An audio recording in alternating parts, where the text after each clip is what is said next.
या 12 महीने आपको खांसी रहती है, आप लोगों ने बहुत इसका इलाज भी करा लिया लेकिन इसका कोई भी उपाय नहीं मिला। आज के इस वीडियो में मैं आप सभी से बात करने वाली हूँ कुछ होम रेमेडीज के बारे में, जिनको आप अपना कर अपने क्रॉनिक कफ को यानी कि पुरानी से पुरानी खांसी को भी, चाहे वो सूखी खांसी हो चाहे वो बलगम वाली ही खांसी क्यों ना हो, आप उनसे छुटकारा पा सकते हैं। क्या आपको भी खांसी की समस्या बनी रहती है, चाहे वो सूखी खांसी हो चाहे वो बलगम वाली ही खांसी क्यों ना हो? जब भी मौसम बदलता है तब आपको खांसी आनी स्टार्ट हो जाती है या 12 महीने आपको खांसी रहती है, आप लोगों ने बहुत इसका इलाज भी करा लिया लेकिन इसका कोई भी उपाय नहीं मिला।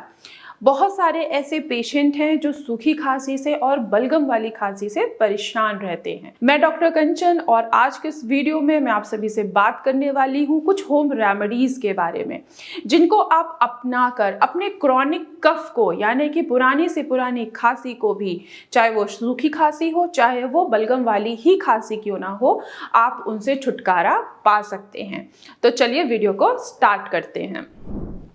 पहला होम रेमेडी है वो है ब्लैक पेपर यानी कि काली मिर्च। जी हाँ, काली मिर्च में एंटीऑक्सीडेंट होता है, एंटी इंफ्लेमेटरी प्रॉपर्टीज होती है और इसमें एक प्रॉपर्टीज ये भी पाई जाती है कि जो आपका बलगम है, जो आपके श्वास नली में जमा हुआ है, जो आपके फेफड़े में जमा हुआ है, उसको बाहर निकालने में काली मिर्च बहुत अच्छी तरीके से आपकी मदद करता है।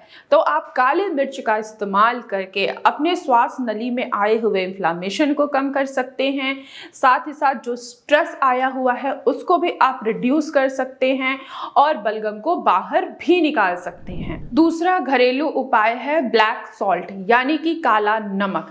काला नमक में भी प्रॉपर्टीज होती है कि ये आपके सूखी खांसी को कम करता ही करता है, साथ ही जो आपको बलगम बन रहा है और बलगम बनने के वजह से आपको बलगम वाली खांसी आ रही है उसको भी कम करने में आपकी मदद करता है। तो आप काले नमक का भी सेवन आसानी से कर सकते हैं। तीसरा घरेलू उपाय है अजवाइन।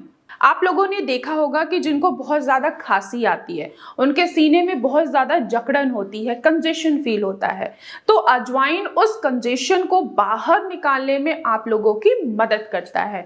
तो आप अजवाइन का भी इस्तेमाल कर सीने में आए हुए कंजेशन को कम कर सकते हैं, इन्फ्लामेशन को भी कम कर सकते हैं और जो आपके श्वास नली में स्ट्रेस आया हुआ है उसको भी आप कम आसानी से कर सकते हैं। चौथा घरेलू उपाय है छोटी इलायची।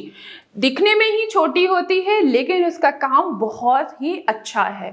उसके अंदर ये प्रॉपर्टीज होती है कि जो जमे हुए बलगम को वो बाहर निकालती है, इन्फ्लामेशन को कम करता है।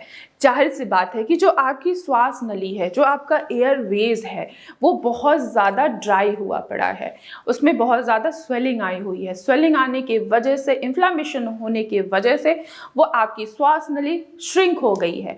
अब बलगम बार बार बन रहा है, आपकी जो श्वास नली है वो हाइपर एक्टिव हुआ है, बहुत ज़्यादा एक्टिव होने की वजह से बलगम का प्रोडक्शन बहुत ज़्यादा हो रहा है। तो अगर आप छोटी हरी इलायची का इस्तेमाल करते हैं तो बलगम को बाहर निकालने में भी आपको आसानी होगी, साथ ही साथ जो कंजेशन आया हुआ है आपके फेफड़े में उसको भी कम करने में वो आपकी मदद करेगा। इसके अलावा लास्ट जो होम रेमेडी है वो है जिंजर। जिंजर में एंटी इंफ्लेमेटरी प्रॉपर्टीज होती है, एंटीऑक्सीडेंट प्रॉपर्टीज पाया जाता है। आप जिंजर का सेवन करके भी इन्फ्लामेशन को कम कर सकते हैं, खांसी को कम कर सकते हैं, यहाँ तक कि अपनी पुरानी से पुरानी खांसी को भी पूरी तरीके से क्योर कर सकते हैं, चाहे वो सूखी खांसी हो चाहे वो बलगम वाली खांसी ही क्यों ना हो। तो चलिए आइए जानते हैं कि ये जितनी भी मैंने आपको होम रेमेडीज बताई हैं इनको लेने का सही तरीका क्या है। आपको क्या करना है कि 1/4 टीस्पून ब्लैक पेपर का पाउडर लेना है, साथ ही साथ 1/4 टीस्पून अजवाइन का भी पाउडर लेना है और साथ ही साथ 1/4 टीस्पून आपको काले नमक भी लेना है। इसके साथ ही साथ आपको 4 दाने जो हैं वो आपको छोटी इलायची के लेने हैं और 1/4 आपको लेना है जिंजर क्रश किया हुआ। अब लीजिए 4 टेबल स्पून आप गुड़ को आप थोड़ा सा हल्का सा पानी डालिए और उसको अच्छे से बॉईल कीजिए। जब उसमें थोड़ा सा बॉईल आ जाए तो आपको जितना भी ये मैंने मिक्सचर बताया है इनको एक साथ उसी गुड़ में डाल दीजिए और अच्छे से पकाइए जब तक वो मिक्सचर आपका अच्छे तरीके से पक ना जाए। पकने के बाद इसको एक कांच की शीशी में, एक कांच के कंटेनर में प्रिजर्व करिए, उसको रखिए। देन आपको क्या करना है कि आधा टीस्पून सुबह लेना है और आधा टीस्पून शाम को सोने से पहले लेना है। आप रोजाना 1 महीने तक ये लीजिए, देखिए आपको बहुत सारे ऐसे चेंजेस नजर आएंगे जो बड़ी से बड़ी मेडिसिन से भी आपको असर नहीं हुआ है।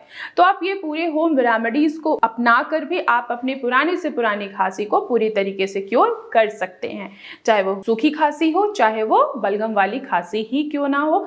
चाहे आपको पूरे महीने आपको खांसी ने परेशान किया है तो आप ये जो मैंने आज आपको ये मिक्सचर बताया है, ये जो मैंने पेस्ट बताया है, आप इनका सेवन करके आसानी से अपनी खांसी को दूर कर सकते हैं। तो मैं आशा करती हूँ कि आज की वीडियो में आप लोगों को समझ में आया होगा कि पुराने से पुराने खांसी को हम कैसे एक होम रेमेडी से क्योर कर सकते हैं। तो आज की वीडियो में बस इतना ही, फिर मैं मिलूंगी नेक्स्ट वीडियो में। तब तक के लिए धन्यवाद।